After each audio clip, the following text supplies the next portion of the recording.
Hi, everyone. This is Heather with Magnificent Mamas and Magnificent Authors podcast. We're joined here today with Josephina and Robert. Thank you for joining us today. Yeah, I'm Robert Lovelle Rooks. I'm author of Closure and 6 other novels, indie and self-published. Been writing since a little boy, and I started publishing when I was 17 years old. I was in Germany, and I got a copyright license for a book of poetry that I wrote when I was 17. Got published in this book called Sparks way back then, and that was back when you had to wait like 9 to 12 months for a copyright license to come back from the Library of Congress. Now it doesn't take so much longer.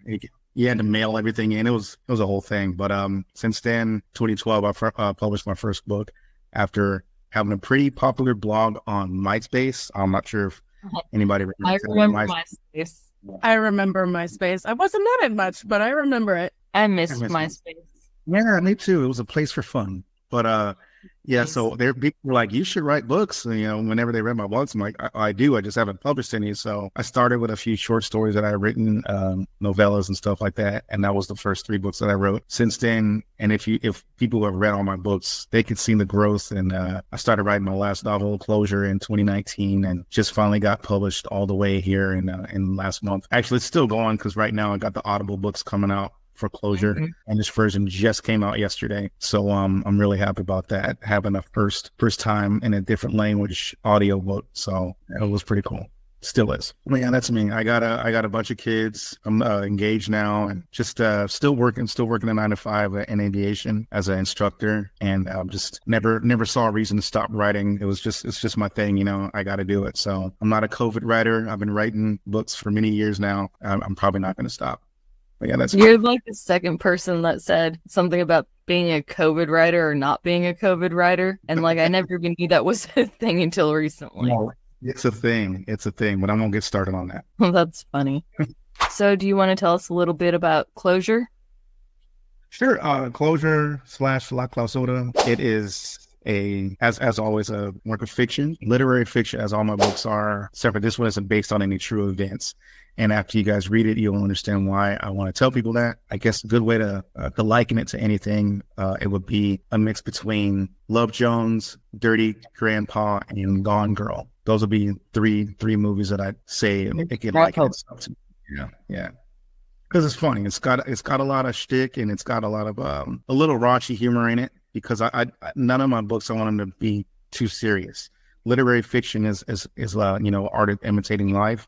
So I don't want it to make it all doom and gloom. I don't want it to make it all one thing. There's life all throughout it, in all facets. So, and I try not to tell too much about it, which I hate. I want to be able to do a good synopsis for Closure, but what we came up with was as good as I could get without telling too much about what happens in the book. No spoilers. Yeah. So it's a pretty general synopsis. I've gotten a little flack about it because they're like, it's really vague. And I'm like, I know, I don't want it to be, but it's either it's vague a little bit or I ruin the end of the book. So that's where we're at with the synopsis. But it's Daniela it's the second time I've written partly from a female POV. I was told I was pretty good at it in Filipina, my last novel, and Invasion of the Most Sacred, where I spoke from 3 different points of view, that of a military soldier, U.S. military soldier, Persian female, and a super rich magnate CIA type in Invasion. So I figured since it went so well the first time, and then well the second time, I'd give it another shot. I figured the way this book went, it would have been a lot more affable if it were from a female point of view. So my main character, she is, like it says on the synopsis, she comes from money. They're from Middle Georgia, and she's navigating herself through life, and it's many major disappointments. Sometimes they're a bit much, her disappointments. I'm showing the book ultimately ends up being about what could happen, the extremes of things that can happen when proper closure isn't attained, and just in an entertaining fashion. You look like you have a question, Jojo. I was just thinking, like, do you have, maybe not necessarily in this book, but like, do you have like a favorite scene or like a favorite character out of all of the things that you've written? Absolutely. It would actually be out of Closure too. there's a character named Lewis. He's a funny character because he's claims that he's not gay, claims that he's not bi, and he doesn't like to label anything that he's got going on, but he will do anyone and anything. He's really funny. He's got to say a lot of things that I can't say. It's all geared towards making Lewis a very likable character, and he is. There's nothing bad about Lewis at all. Anything Lewis says happens to be funny, and he's Daniela's best friend. He's that friend that you got that can say anything, and it's not going to surprise you. But all the parts where I laugh out loud. One of those characters that you have to, like, if he were a real life character, like you had to warn that he was on speakerphone. That actually happens in this book. Yeah. Yeah, you have to. Yeah, he's that guy. You know that if he calls or if you call him, you're like, hey, I got somebody here with me, and you're on speakerphone. Please behave yourself. She knows him that well. And even when I reread through the book, when I laugh out loud, Lewis is involved. So I'd have to say he's one of my favorites for sure. He sticks out. That's awesome. If you could bring anyone to life from your story and spend a day with them, who would it be? It would be Daniela and it would be Daniela in the beginning. In the beginning, Daniela was just starting out, coming from her parents' house, starting out as a young entrepreneur, female, real kick-ass. Anyone ever watched the reboot of Dynasty that's on Netflix? I don't think I've watched it, but I've seen it on Netflix. The daughter of the magnate her name is Fallon Carrington, and she's just 100% girl boss, slaying every day with the clothes, the heels, the power suits, and she just can't be told no. She powers her way through every problem, and it kind of reminds me of her. And I started watching Dynasty after I wrote this book and finished it. So as I watched it, I'm like, well, I kind of wrote a character like a Fallon character. I like to meet her because in the book I wrote her as a sweet girl, one of those really attractive women in shape, but she still knew how to talk to people. She didn't treat anybody like trash just because she was rich and good looking. She's treated everybody the same. She's kind of whom I'd like to be if I were rich and a female. Yeah. So I would like to spend a day with her and use her credit card, stuff like that. That's awesome. What would you buy? That's awesome. I feel that. Would you buy anything exciting? Cars. Yeah, I wouldn't. Yeah, it wouldn't be anything small. The kind of money that I build her up to in the book, it would be cars. It would be something that she needs to actually notice. I can't go for an expensive meal. It'd be nothing to her, so it'd have to be cars. Okay. Well, do you have any other upcoming projects that you might be able to tell us about? I'm stutteringly. Well, as you know, whenever you publish a book, it's only new for like the first 6 months. So since I just finished, it got off of Ingram Spark in January, and then it's trickled out new. La Clausura came out, and Closure paperback came out, then the hardcover, so on and so forth. Now the audiobook. So I'm trying to finish with every version of the book that needs to come out now, which all that's left now is Book of Closure. And then I've booked myself a lot of places to talk about Closure and La Clausura. So I'll be at a Winsboro Book Festival, I think next month. And I just booked myself some literary events to go to talk about it, to sell, to mingle, rub noses with the other authors and the Texas Library Associations, things like that, just to do my due diligence. With this book. And then the next project is something that I'm probably going to end up putting on Wattpad, to be honest. I'm not sure if I'm ever going to go through this process again. I do have another book. I'm playing around with the title, but it's basically about Islam and Christianity, and then a lot of other religions in a semi-fictitious form again. Basically, if a modern day version of Jesus and Muhammad were to be buddies today, and the things that they would do in the world the way it is right now. I'm all for something like that. Why not like KDP or Kindle Vella or something like that? The expectations of it being of how successful it should be, I don't want to set myself up on those again, because this is never. When this started in 2012 for me publishing books, it was about, I want to hold one of the stories that I wrote in my hand.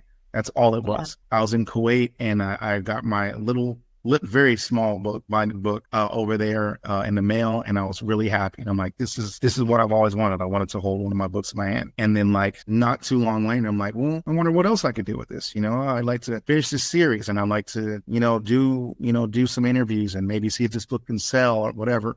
And as I've published more books, my goals have gone higher and higher. And as I reached them, like with Filipina, when I launched it in the Philippines, I went to the Philippines to launch Filipina, and I sold every copy that I brought with me. Like, they were treating me like I was much more than I was over there, just because of the way the book was received. Like, wow, well, what else can I do? So I went on to Closure, and I wanted more for it. But honestly, if these things don't happen for me, I just almost kind of like not wanting rejection in a when you go see a girl at a bar or whatever. I'm like, I don't know if I should do it because what happens if I don't get what I'm going after? So I just figured I'll just keep writing because it's what I do. But I'll probably just put it up there for anybody to enjoy if they ever feel like it, you know. See, I don't know how Wattpad is, but like I know other like I don't know if it's like pay to read apps and stuff. My daughter loves those. Mm-hmm. But like for me, I love how you can put like chapter by chapter, and that's why I go like Kindle Vella route for my stories, just because it makes it easier with the way I am and the way I write. I was actually wondering about that because that's relatively new, right? The Kindle Vella, yeah. So I figured it was like for people who are writing things that are kind of like in a series or whatever, kind of like a. It's one of those pay to reads, like it's one of those pay to read ad like so you can put as many chapters up as you want to, as long as you say it's like a continuous story. You can pretty much put as many chapters as you want to. I think the minimum word count is like 600 words per chapter. Yeah, I was gonna say it's not super high. Yeah, no, it's like 600 words per chapter, and then like I don't think there's a limit as far as. No, once you put that the book is complete after a certain amount of time, they'll put it on Amazon as a book. Yeah, you can put it on Amazon. You don't necessarily have to, but you can. But for some people, it works better that way. Like just writing it, putting up a chapter at a time, kind of getting feedback, like where people think it'll go next, that kind of thing. That's pretty cool. I did not know that's what that platform was. I thought it was for people writing things in episodes, like a TV series or something like that. So yeah, the episode is just a chapter. Yeah, okay. Each episode is just a chapter, and actually, I think they've already changed it, or they're getting ready to change it, and I should know this, but it used to be like the first maybe 3 chapters were free, and now they've changed it, and then each chapter is going to be 1 set coin or token amount compared to how it was before. So right now, the way they changed it is the first 10 chapters are free, and then each chapter or each episode, I guess I should say, is 1,000 tokens. Before, it was the first 3 chapters are free, or the first 3 episodes were free, and it was based on the amount of how many words. So however many, or no, not 1,000, 100. No, I don't remember. I'm sorry. I think it is 100 though. I don't think it's 1,000. And I think 1,000 would be too much. I think it's 100 tokens now, but it was based on how many words were in a chapter. The chapter. This is blowing my mind. I know that this this is what that was about. So I'm gonna have to check it out now for sure. Because there's a lot of groups on Facebook too for Kindle Vella and promoting and everything like that. If I tried to like get into a couple of those groups, and it was very confusing for me. But if you can figure it out, by all means, do so. So Heather, how was the Kindle Vella thing going for you then? Well, I love the idea of it, like I said, to be honest, and JoJo knows this, I haven't promoted my books or marketed my book, so there's that. I've kind of low-key been slowly adding chapters to stuff and making my covers for my series, because it is the actual series, but once I start promoting, I'm gonna have no issues, because all my beta readers have loved my stories.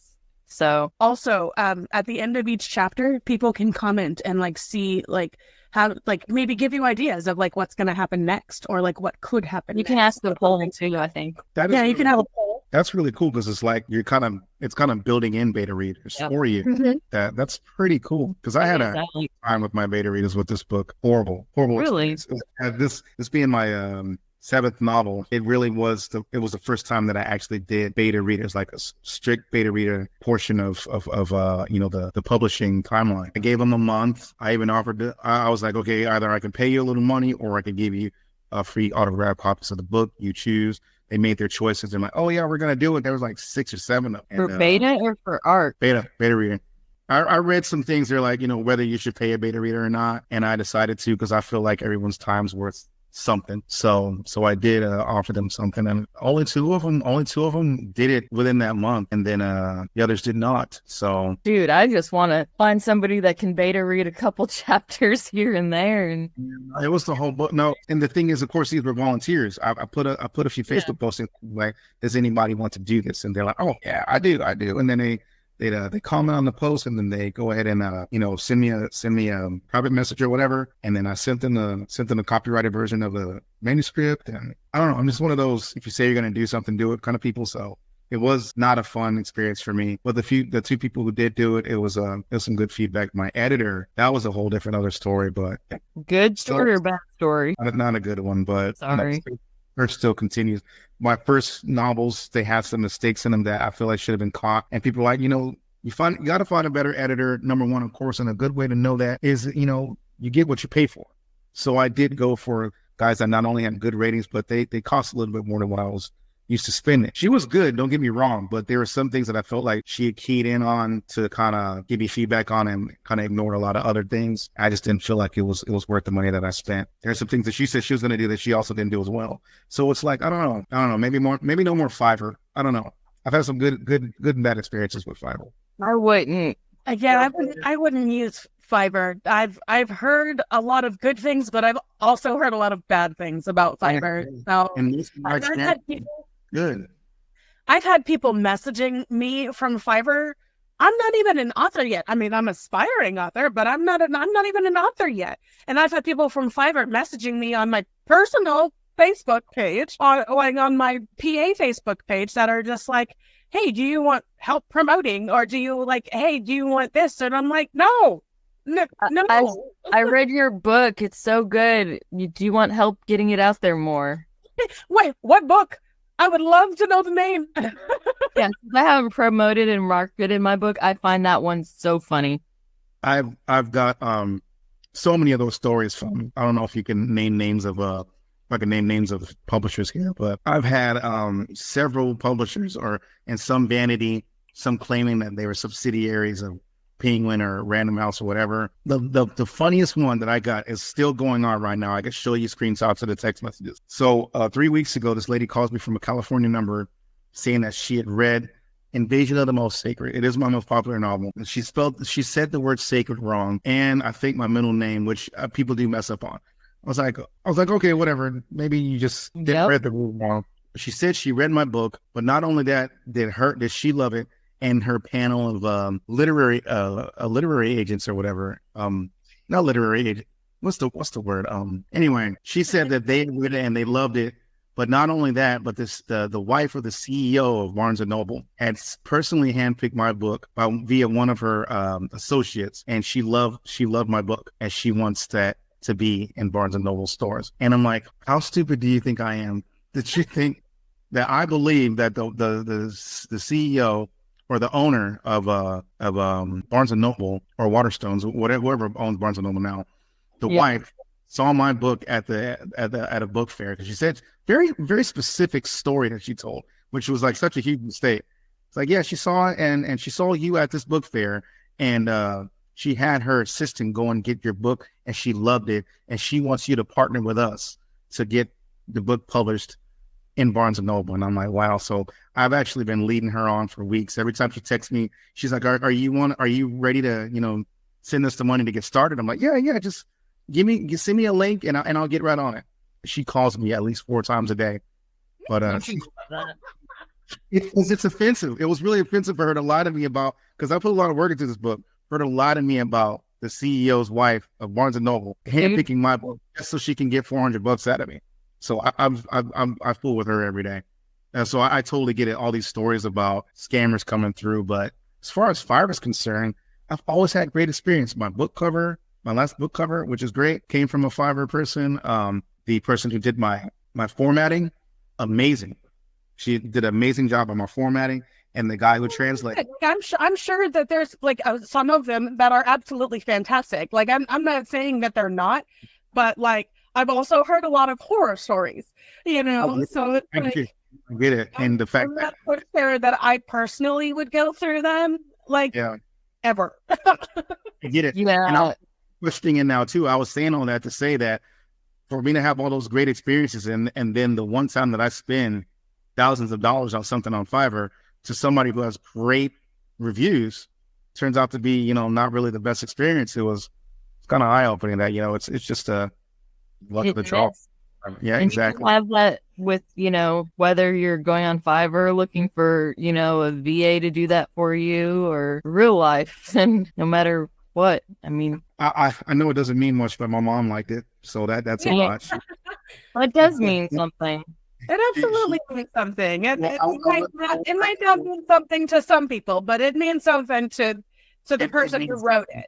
right. It means something to me. But if like somebody says, "Oh, my mom liked my rap album," or "My mom liked my clothing line," it's like, well, I don't know if she'd be much of a mom if she told you she hated it or whatever. I don't know if I could do that to one of my kids.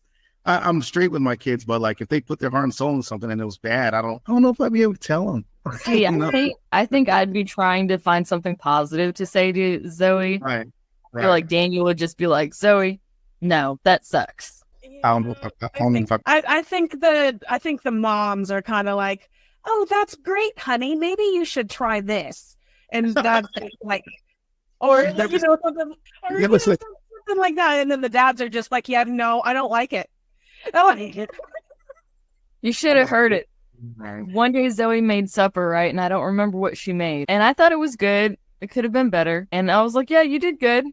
And then Daniel comes home and he eats it and he's like, who cooked? Man, this I was like, no, you're not supposed to say that. Perfect. I guess it depends on what age they're. Okay, so if I were a kid, like if I were 10 years old, I'm pretty sure my mom would have called me with it. But I'm 42. I think that she would be able to tell me the truth about something that I didn't do too well at this point. I think. I would hope so. I would hope so. I mean, with you being older and you being like an adult yourself, I feel like parents have more of a freedom to say like, yeah, I like this, or no, I don't like that. Yeah. Or, maybe you should try a different avenue, or maybe but make it more positive. Like moms are, I would say, the more sensitive. Not this one. Well, I just mean like. I get it. To the feelings, I guess I should say. A lot of, I'm not going to say every man, but a lot of men are not quite so sensitive to how someone feels about something. It's understandable that the moms would be the one that be like trying to change the avenue, trying to change the direction rather than being like, no. Right. You know what I mean? A little more tactful with it. That's the word. Yeah. Yep. Give you an alternative route to focus your attention on if what you're doing right now isn't really hitting. It's a better way to do it.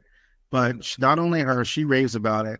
The beta readers with it, even though they had some suggestions, which I'm glad, but both of them liked it. Even my editor said a lot of really good things about it, which after most of her feedback was so daunting and like wanted me to rewrite so many things. She towards the end of the book, she thought, I really like how all this came together. So that meant a lot too. So right now I'm just waiting on the reviews to come. I'm more excited, always more excited about the reviews than I am any money coming in. So the reviews. I always want to take well, actually, that actually leads me to a question. What do you hope readers get from your story? That's a good question. What do I hope readers get from my story? I hope that they get, I would like for them to question whether they think my main character, dealt with things correctly. And then after that, ask themselves how they would deal with it, or how they have dealt with it. Because the story is very much steeped in problems from real women.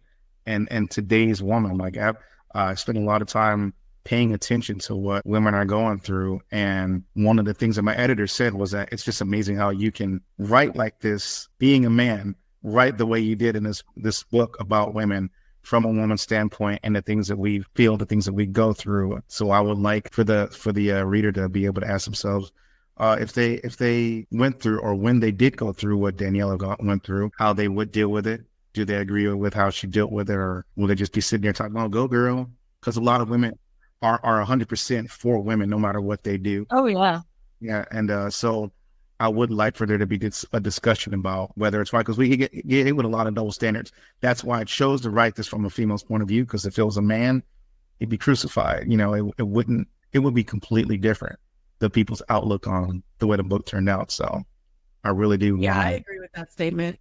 I agree with that statement. Did you have to do like a lot of research when you were trying to write from the female perspective, or did you just did you ask other females in your life, or did you just do a bunch of research on the internet and try to figure things out, or did you just kind of pants it? If you read this and then I tell you this answer, which no, I didn't, You wouldn't believe me. You wouldn't believe that I didn't have some women write some of the conversations that are in here. Like, we're not supposed to know that y'all talk like that. You know, we're not supposed to know that, you know, the things that y'all go through, some of the, and I'm trying not to be sexist here, but it's kind of hard not to. But, you know, I totally understand. yeah, how, so like, take for instance, okay, you're dating a guy or you met a guy or you had a problem with a guy. On our hands, we're going to be like, we're going to think about it. We're going to make a decision, or we'll talk to our buddies about it for a second. And then we're off. We're on to the next thing in life. Women can take a situation with a man and go over that thing in their head for hours, days, weeks, and months. It could have been a simple situation, a simple answer, but it's not going to be simple with her. So I got her talking about things, thinking about things to herself, going off the deep end with thoughts that was like, where did that even come from? Overthinking, overanalyzing. And this is, like I said, I don't want to sound sexist. There's a certain realism that comes from putting real things that women go through in this book, at the risk of looking like a misogynist a little bit. But I promise I'm not. I'm probably not whispering that. Yeah. I Awesome. was, you know, I'm in tune with my daughters. Yeah, like my daughters, my mother, my fiance. Like I listen to women, I really do, and it's just, or even you could go on Facebook and see women rant, and it's like, wow, is this how they really see stuff? Like, I know she's an individual, but she's got like 2,000 women making this you know, this rant that she went on, and to me, it's completely irrational. But women are like, "Go girl, like that's right." Well, so okay, that answers my question though, because you might not have necessarily done like actual research as far as that's talking to specific women about how they would react to things or like whatever, because not to sound, you know, whatever, like myself, like you're a man. The most women talking to a man, a straight man, I guess I should say, wouldn't talk about the female problems or like how they react to things or how they feel about things. You might not have actually done quote unquote research, but you said that you listen to women and you go on, you've seen rants on Facebook, you've seen, you know, how women react to things and on certain things. So yes, that does make sense, you know, as far as how you would write in a female perspective. So that's awesome. Do you think it would be possible for a female to write as a guy, way you did? And do you think that the male would be authentic? Nora Roberts, one of the places where I got this idea of writing from a woman's perspective was from Nora Roberts. And she, I can't remember what the book was, but she was writing from a male point of view, which she does in her J.D. Robb books, some of her J.D. Robb books and Nora Roberts books, on certain scenes or even all the way throughout. And sometimes I'd be like, man, how is she doing it? Sometimes I'd be like, okay, that's a little gaudy. That's a little, you know, over the top, stereotypical male. But most times when I read her perspective on how she thinks we talk, how we think and how we behave, I was like, she's not supposed to know these things, but she does. So, and I'm like, well, I think it's possible to do that from the other way around. I gave it a shot in Invasion, and I think I did pretty well. But people said that Filipino. See, I read Pagan Stone, Blood Brothers. Yeah, see, she knows how to do this. I love this series. Absolutely. I don't love all of her books, but I love the majority of them. And these three, when I tell you, you can look at the backs and see how much I've read them. Well, Definitely. That's funny. So she understands what I'm saying. She was able to do that. So yes, of course it is possible. You know, not every guy's gonna see everything the same. Like, I'm not a per se man's man. I've never watched a football game. I don't drink beer. I don't go to strip clubs. Like, there's a lot of things that guys do that I've never done. My experience as a man. Ever drink beer? No, I never drank any alcohol before. It's just never appealed to me. I've got other vices. I promise you. That's just not one of them. Hey, that's all good. Yeah. It's just not. I feel like not something you see too much nowadays. I mean, no, I actually had people tell me they don't trust me because I don't drink alcohol. So I get it. Yeah, I would have people tell me that. So and I get it, I guess. I mean, because you don't drink alcohol. Yeah, it was weird, but I mean, I get it. If someone thinks that it's not even possible, like when I say I've never smoked weed or whatever, like people have thought that I was straight up lying. You know, like, why is it that there can't be people who don't do drugs? Like, you're not supposed to, so And I don't bash anybody for doing it, but like when I say that I haven't, it's like this huge deal. Like, nah, you're lying. It's not possible. I mean, it is possible. Like I said, I got other vices. I eat more than anyone should at any given time. We love food here. Oh yeah, we love honey buns. Like I eat more honey buns than anybody should eat, and that's probably worse than drinking alcohol, honestly. So where's your snacks at, JoJo? I know, right? I don't have any. I just ate the last of my Starburst. I got no. I'll enjoy. Oh, nice. I have my bag. I just finished it a little bit ago. These are my favorite things. Oh, yeah, and you didn't share any with me. I see how it is. Was that 2-in-1? Was that a 2-in-1? The bag? No, it's Munchies. It's Sun Chips, Hot Cheetos, pretzels, and Doritos. They're all like flavored, flaming hot.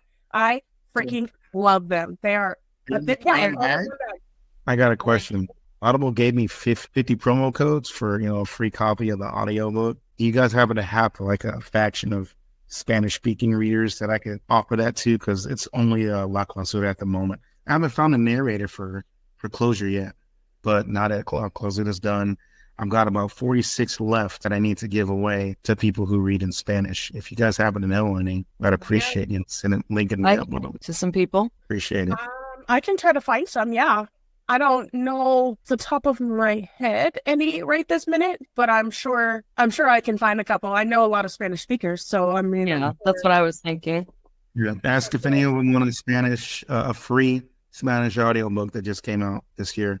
All right. Well, thanks so much for joining us today. It was really fun talking with you and getting to know you and learning about your book and all of that. And we hope to see you again soon. For sure. You will.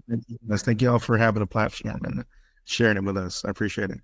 You're welcome. Thank you for joining us.